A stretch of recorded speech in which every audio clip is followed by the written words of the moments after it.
Welcome into LAFC Weekly, presented by Carmax. Hi, I am Max Bretos.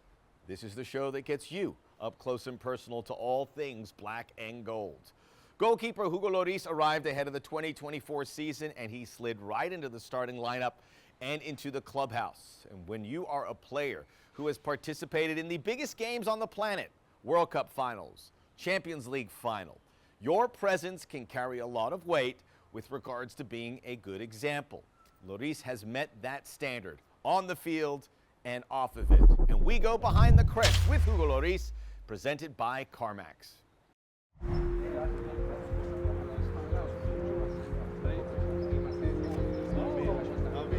Yeah, it's been amazing so far, to be honest. Met so many good people, and we enjoy playing together, training together. Working with Hugo is super easy. He played high level his whole career, so I don't have to explain him how football works, so it makes it easy for me. It's been a privilege to just be with him day in and day out and see how much of a professional he is and how much he takes care of his own body and how he's performed. On the field, obviously, there's a lot of things you can learn from him. I mean, this guy he knows a lot, and he's a very good goalkeeper. So, like I said, it's an honor to work with him.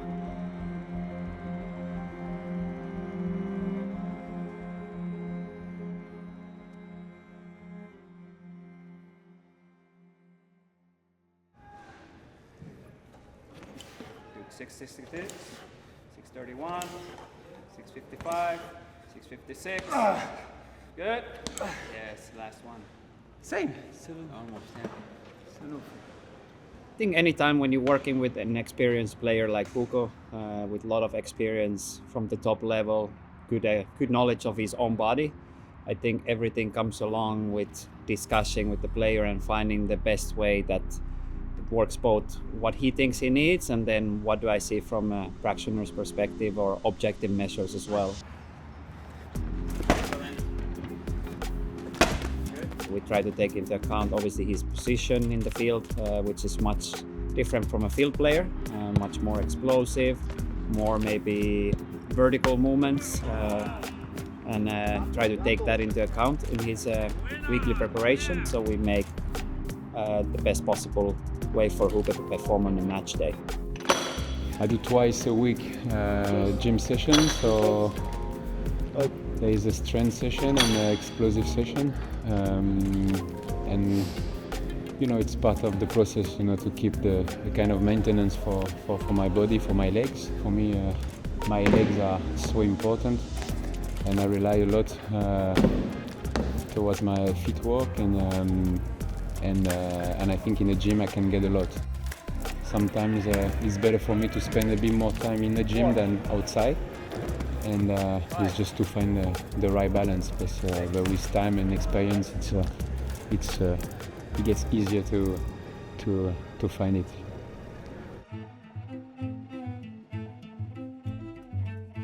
Being part of LAFC also,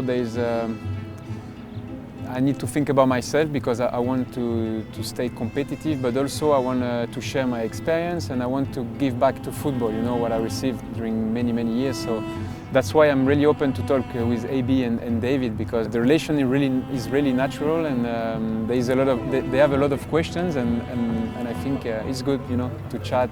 Hugo try to help them, give suggestions. He's basically my assistant coach on those trainings, so we have a lot from Hugo, on the field to win trophies, but also on the training field to develop our young goalkeepers. With Hugo, I try to absorb everything I can. He's had an amazing career, and I can't say anything but good things about him. It's been a privilege to just be with him day in and day out and see how much of a professional he is and how much he takes care of his own body and how he's performed, because I think he's had some very solid performances. Yeah, no, it's very cool to learn from him, pick his brain a little bit. I'm always asking him questions. On the field, obviously, there's a lot of things you can learn from him, whether it's communication, build out, even shot stopping. I mean, this guy he knows a lot, and he's a very good goalkeeper, so like I said, it's an honor to work with him. There is a kind of transmission, that you want to make, and with the right people, and I think This is what I found, right here.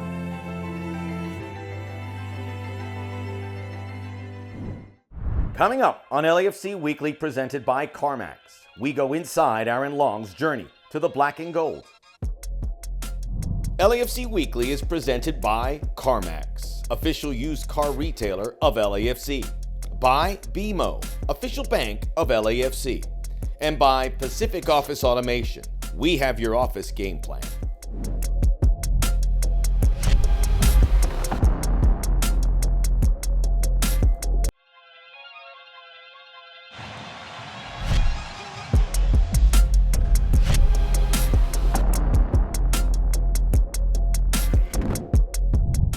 Welcome back to LAFC Weekly, presented by Carmax.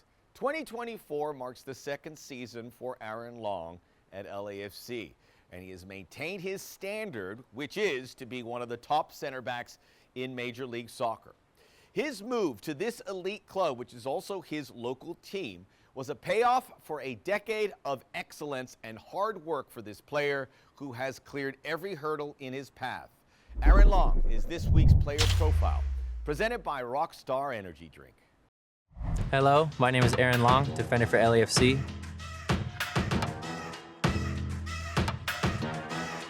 And I'm from Oak Hills, California.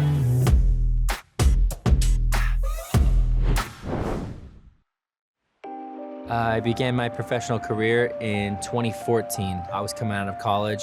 I actually went to college nearby at UC Riverside, and I was drafted in 2014 after my senior season.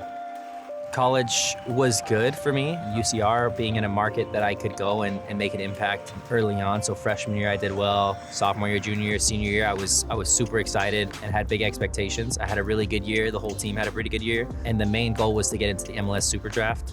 And at that time, no player in our history had gotten to the MLS Super Draft. And then I did not get invited. I had to go to all these MLS like side camps for teams to see me. So I was driving out, I think I went to one in Las Vegas. I flew to another one in Florida where there was gonna be MLS scouts there so they could see me because I wasn't gonna be at the Super Draft, to be able to give myself a chance to get drafted. Luckily I was drafted in the second round. Portland Timbers drafted me, and I was there for 6 months until they had to make some roster moves and make some tweaks to things because the season wasn't going too well. I hadn't played any minutes there yet, so then once I was dropped, almost immediately Seattle Sounders signed me because they wanted to take me in the draft, but Portland took me first. I was at Seattle for a year and a half until I went to New York Red Bulls, and then I originally signed for New York Red Bulls too, played half the season there. My goal was just to make the first team and to get my MLS debut. That's all I was worried about. At the end of the day, that's every player's goal. If you're playing in USL, that's your goal.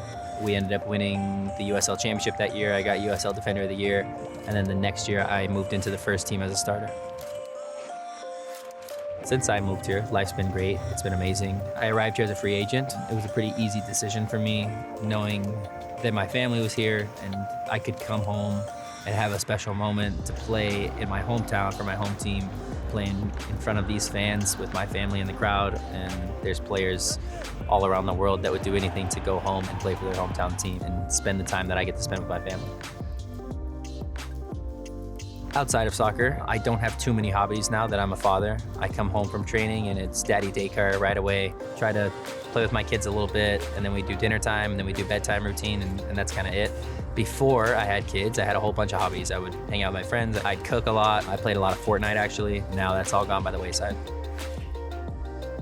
Match day rituals are pretty much the same. Wake up, have a high carb breakfast, have my coffee, try to chill out for most of the day, try to take a nap, and then when I wake up from my nap, I have chicken and pasta, and then I go to the game. Try to keep it really simple, something that's easy to replicate so that I can have my routine no matter what city I'm in. I had a favorite player, definitely growing up. Someone that I looked up to a lot was Carlos Bocanegra. He was a hometown kid. He's from this area. He would come back, and he was captaining the national team at the time, and would come back and would run Christmas camps, and I would go to. I'm like 6, 7, 8, 9, all the way up till I was like 14 years old. So I saw a lot of him in the off season. For him to be that close and know a guy personally, and he's captaining the national team and going to World Cups, it was crazy. It was cool. My goal was not to be on the national team or to represent the United States or to go to a World Cup, but for me it was more of a dream than a goal. The World Cup being in Qatar made it that much more memorable for us. It was such a unique location, and for us to have a home base in Qatar and the entire World Cup being almost in one city instead of in an entire nation, it was crazy. But the travel there was amazing. The way that the Qatari people accepted us, and the hotel that we were at, like the whole experience was unbelievable. I wouldn't trade it for anything. Coming up on LAFC Weekly, presented by Carmax, we go inside the anatomy of Denny Bouanga's game-winning goal versus Portland.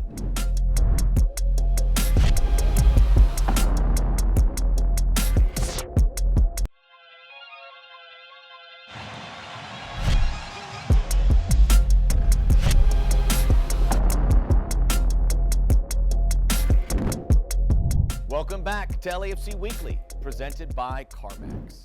It is time for us to break down a goal. We're going back to April 27th, 2024, where Denny Bouanga scored a very special and rare one at that. It came off a set piece. It was in stoppage time. It was a game-winning goal, and it happened against a rival, the Portland Timbers, which is no minor detail for you die-hard LAFC fans. A sensational moment. So we asked Denny and his teammates all about it in this week's Anatomy of a Goal, presented by Freeway Insurance.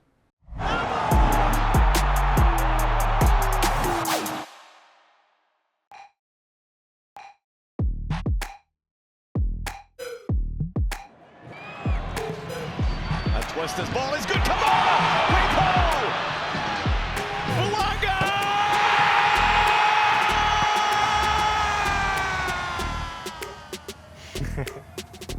Nous avons un dernier corner et la balle revient à moi, et voilà, je me dis que j'ai qu'une chance, c'est de la cadrer et pour pouvoir marquer tout simplement, et finalement elle rentre.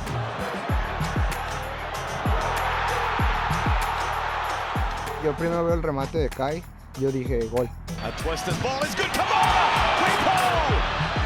Hugo! When I get that much contact with my head on the ball, there's only one thing that should happen. It should be in the back of the net. But goalkeeper was in the right place, and he punched it away, but he didn't punch it too far. And just the right place, right time.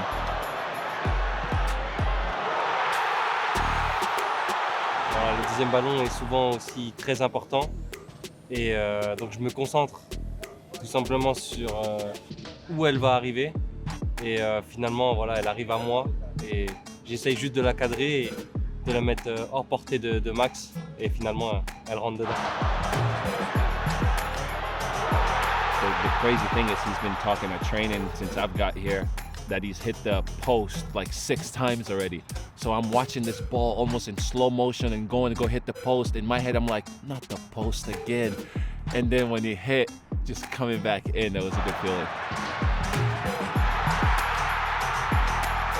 Aunque el portero quiera adivinar el tiro, imposible que llegue. Es un tiro muy fuerte y muy asegurado al ángulo. Si no es al ángulo, es poste y gol. When your team score a winning goal at the very last second of the game, basically, it's always very emotional, especially at home.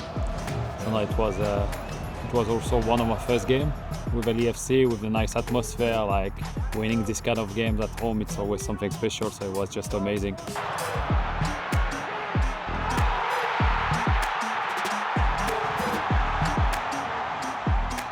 Getting the security guard into it, that was awesome.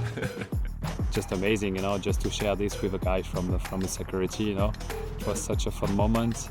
It also shows like how, as a player, we care about the fans, the people who walk around our team. Is not only the player who are on the pitch. I think it's more like about the all clubs and people who follow the clubs since such a long time. So we were glad to share this great moment with people outside from our team. It's just right, he's standing there as part of the family and just getting them in, and I love the fact that he was out there throwing up the LA, like, it was like, but then there was the one part I'm like trying to dab him up, like, come on man, and he almost didn't dab me up. C'est un moment magique aussi pour lui, voilà, il regarde que les supporters, et le fait de célébrer avec des joueurs où il s'y attend pas, c'est magique aussi pour lui, et c'est magique pour tout le monde, je pense. C'est vraiment la fin du match parfait. Sorry, Max. It's not my fault. Coming up on LAFC Weekly, presented by Carmax, we relive Carlos Vela's Houdini goal versus San Jose back in 2019.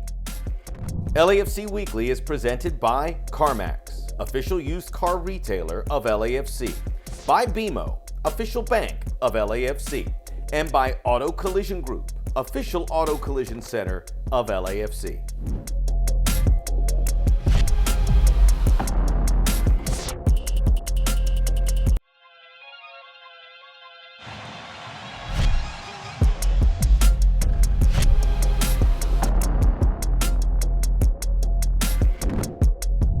Welcome back to LAFC Weekly, presented by Carmax. Quick question, what is the greatest goal in LAFC history? There's nobody there, but I figured I'd get you involved. I know what you might have said. Gareth Bale 2022 MLS Cup, that certainly stands above all the others, but take away the setting and just the goal based on its own merits, and the answer to that question is probably unanimous. We go back to August 2019. A season where Carlos Vela scored 34 goals in the regular season, but only one of them has its own branded name, the Houdini goal. Carlos Vela, 2019. Classic club moment presented by Remitly. Good pass to Vela. Vela lets it go towards Rossi. If I could use one word to describe that goal, it would be unpredictable. Back to Vela, continuing his run. Houdini. Into the area, Vela, around the defender. Special. Oh my goodness. Wow. Around the keeper and in. Incredible. I have not seen anything like that. What a goal. I cannot believe what I just witnessed. It was one of those things where you're watching it happen and you know what you're supposed to do, but you kind of just stop and you're just like, your jaw drops and you're like, wow, are you kidding me? Football fan, when they see a goal like that, brings them off of whether the bench, couch, bar stool, whatever. I mean, this is why we do the job we do.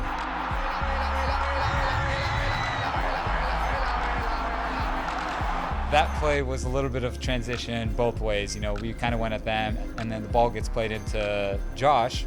And then I was actually up in the stands for this game. Had a great view from up top. So Josh won the ball. You see Carlos start kind of coming across the middle, and Josh plays it.